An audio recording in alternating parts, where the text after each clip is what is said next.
Growing up with Toxic Family, Part 13. We left off on Part 12 with me staying in the house. I just went through a thing, getting into trouble every day, and I had to sit down and have a talk with myself. Now, I'm in the house, I'm trying to figure things out to make life better for us. At this point in life, everything that I have learned, I've had to teach myself. Anything that I didn't learn by the time I was 13 from my mother, I didn't learn it from no other adult. So now, one of the first things that I want to figure out is this food thing. We have been having trouble just keeping food. And I started to look at how I grew up with my mother. My mother always had food stocked up. Cabinets stocked up, freezer stocked up, refrigerator stocked up. How can I do that? So we had already been going to different grocery stores, buying a little food and whatnot.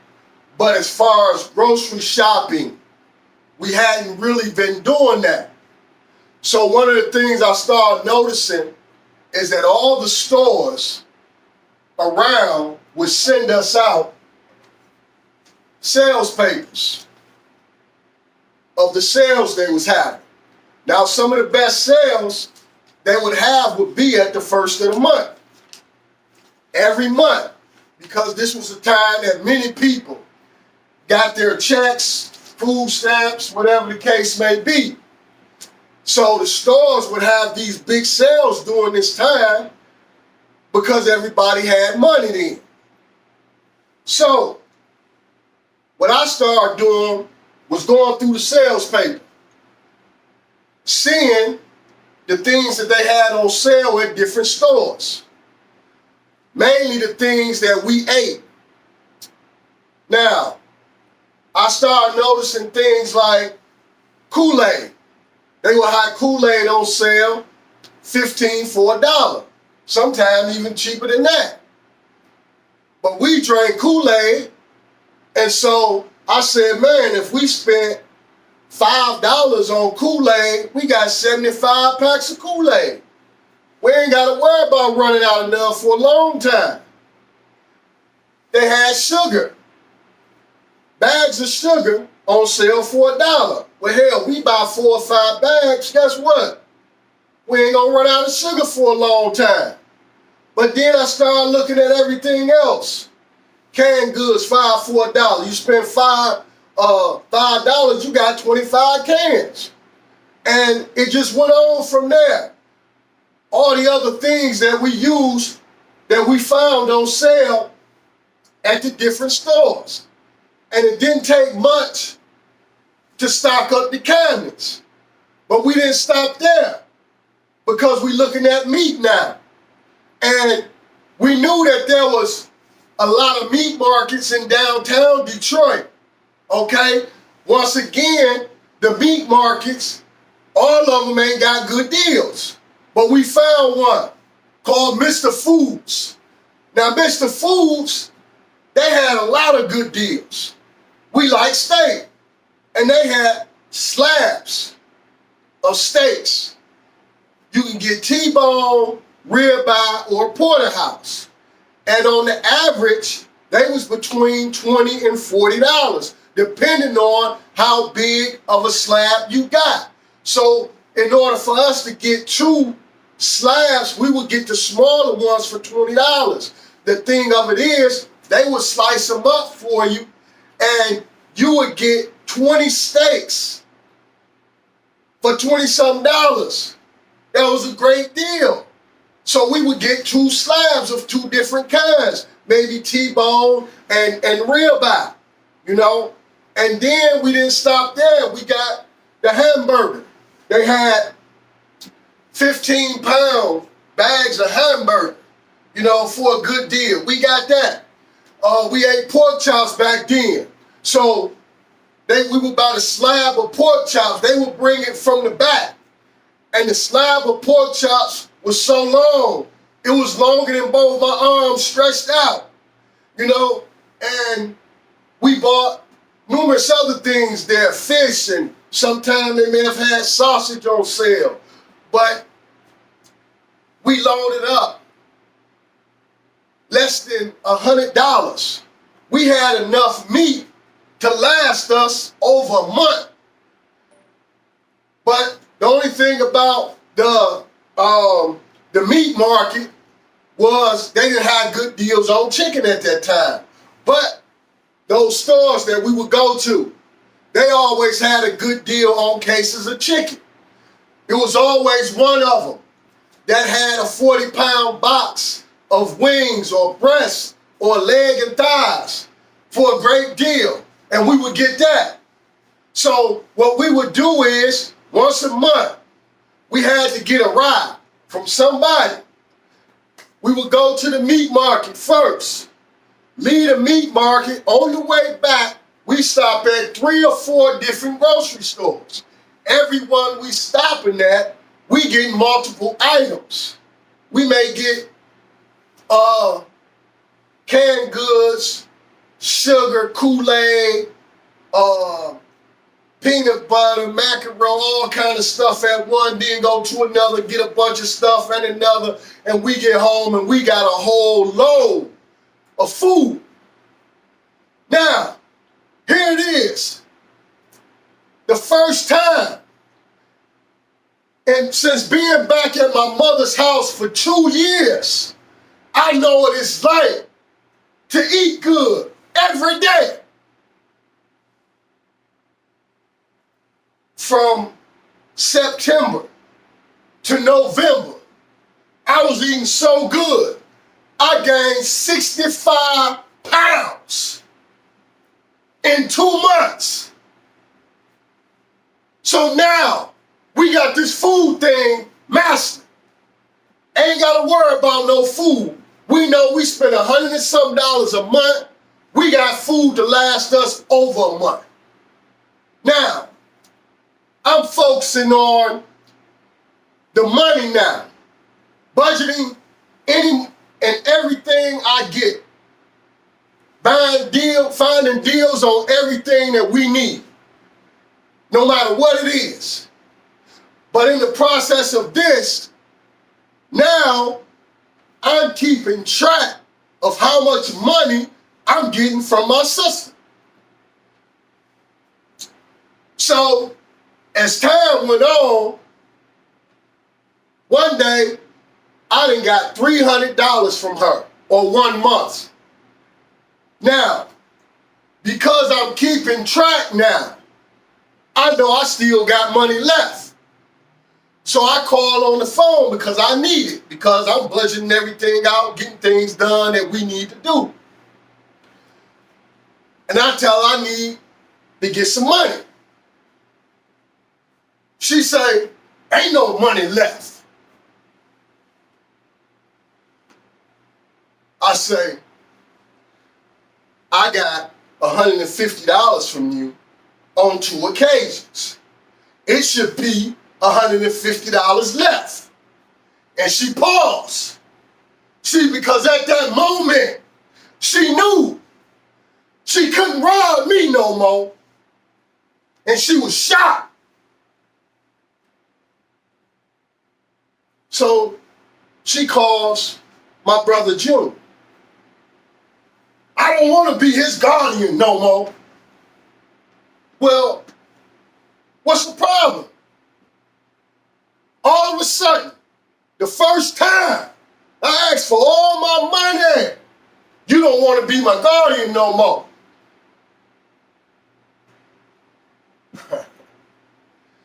Because she wasn't going to get to rob me no more. She ain't finna be my guardian. Now, when the guardianship changes, That means all the money in the bank accounts, meaning all the money that was left over from my checks, from her being my guardian for 4 years, it supposed to went into a separate bank account. That should be handed over. The money in the account or the account itself. She didn't hand over no accounts, nor did she even mention it. So where the money at?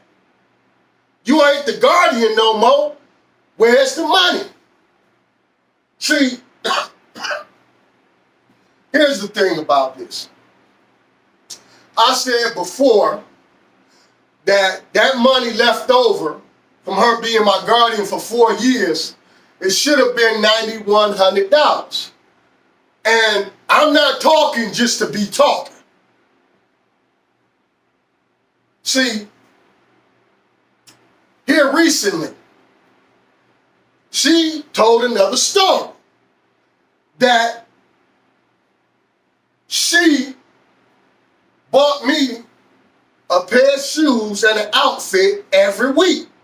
She told this to my daughter. Now, once again, it's easy to tell a story to somebody that wasn't even born yet and don't know nothing about what was going on. But see, because my daughter has seen a couple of videos early on, some of the first videos that I made, she knew this woman wasn't being truthful.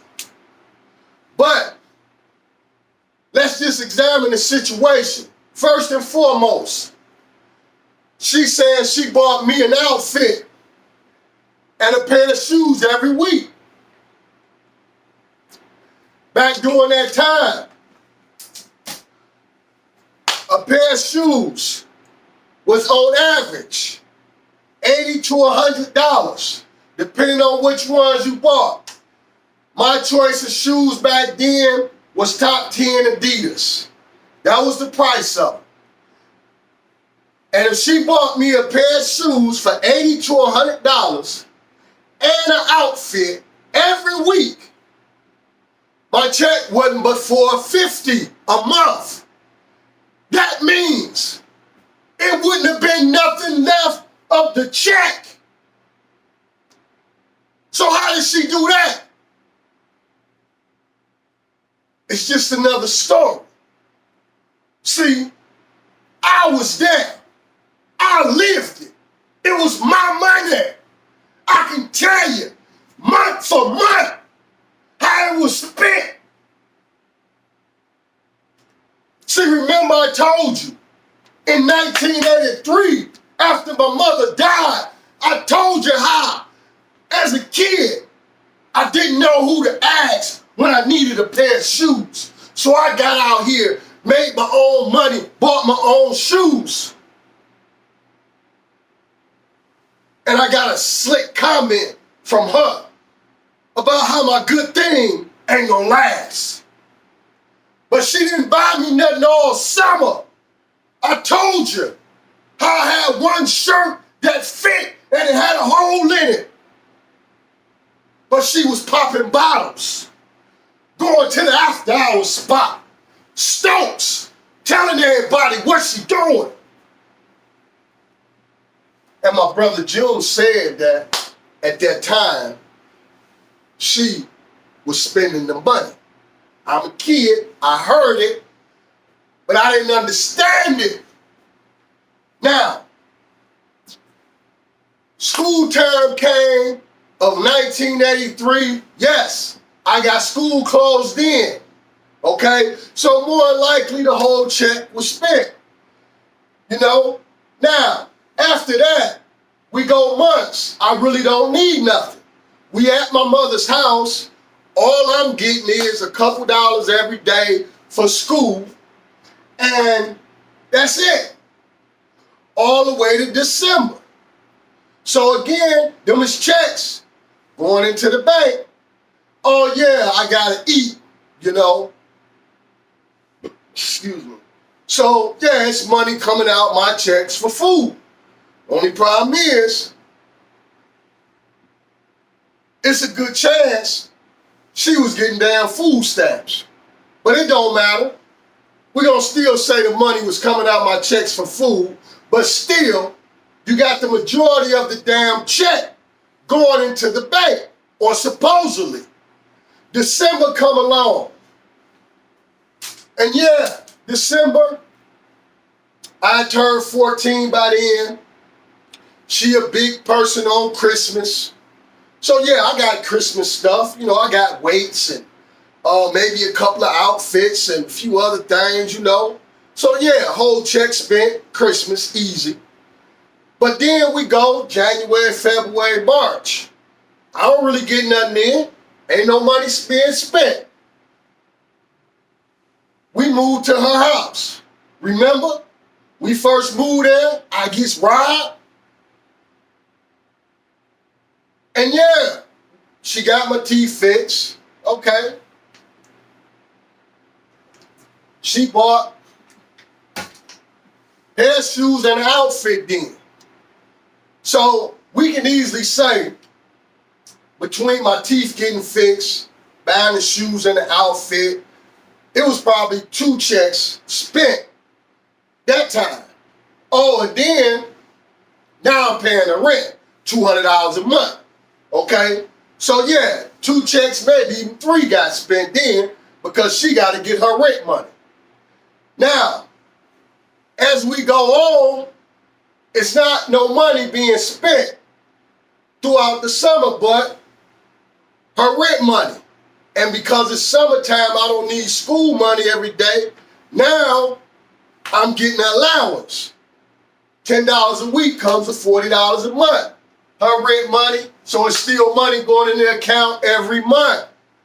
Now, throughout the summer, very little money is being spent, okay? I may have gotten an outfit or 2 throughout the summer, but that's it. It goes on, so we steady got money going into the bank account. School time come, yes, I get school clothes. So again, because I'm paying her $200 a month rent, we probably got 2 months to cover the school clothes. But then very little money is spent after that for months. Christmas comes. At this point, I'm 15. My son had been born. And at around Christmas time, he was about 5 months old. But he's an infant. I'm not worried about Christmas no more. I'm just getting stuff for my son, but he's an infant.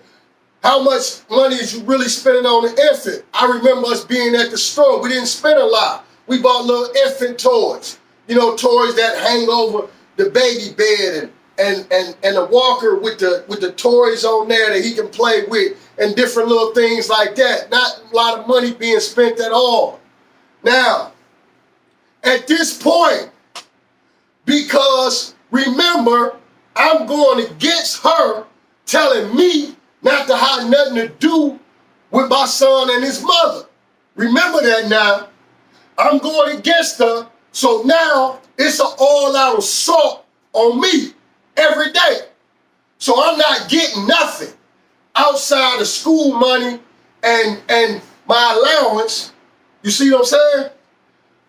I'm paying her rent, but everything else should be going in the account. This go on for months until I leave her house. Once I leave her house, ain't no rent to pay no more. And as I explained already, in the beginning months, I was only getting $40 or $50 from her. So all that check should have been going to the bank. As time went on, yes, I started getting more and more. You see, but even all the way to the time when I finally got $300 from her, and I asked her for the other $150 that was there. The 2 years I was gone, that was money supposed to be going to the account every month. That's how I came up with the $9,100 that she didn't give up.